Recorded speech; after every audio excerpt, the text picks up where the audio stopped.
অবস্থা কেন? একমাত্র কারণ কি? একমাত্র কারণ কি?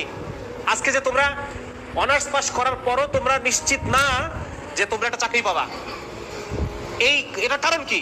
শরিয়া না থাকা। আজকে শরিয়ত যদি থাকতো তাহলে আজকে এই চাকরির অভাব হইতো না মানুষের।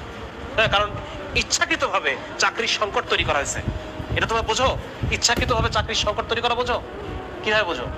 যেমন ধরো, প্রাইমারি স্কুলে ৪৫,০০০ নারী শিক্ষিকা নিয়োগ দেওয়া হয়েছে। আমার কথা বুঝে আসতেছে? এই নারীর উপরে কি অন্য কোনো পরিবার নির্ভরশীল? নারীর কি পরিবারে খরচ করা বাধ্যতামূলক?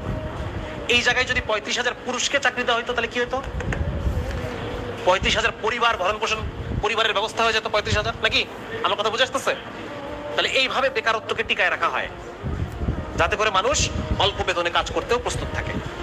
যদি এখানে ৫টা পোস্ট, ১,০০০ মানুষ, তাহলে বেতন যাই দেয় না কেন, ওরা চাকরি করার জন্য রেডি না? হ্যাঁ, এই হচ্ছে ঘটনা। এভাবে ইচ্ছাকৃতভাবে করা হয়। তো আজকে যদি শরিয়া প্রতিষ্ঠা থাকতো আজকে এই সমস্যাগুলো হতো না।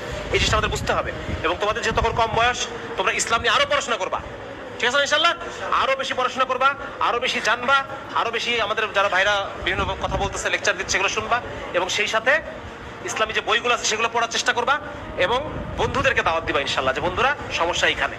সুতরাং আমরা এখন একটা দাওয়াতি পরিবেশ তৈরি করতে হবে নিজেদের মধ্যে, যেন আমরা সবাই একসাথে যেমন দুনিয়াতে আছি এভাবে একসাথে আমরা জানাতেও থাকতে পারি, ঠিক আছে ইনশাআল্লাহ?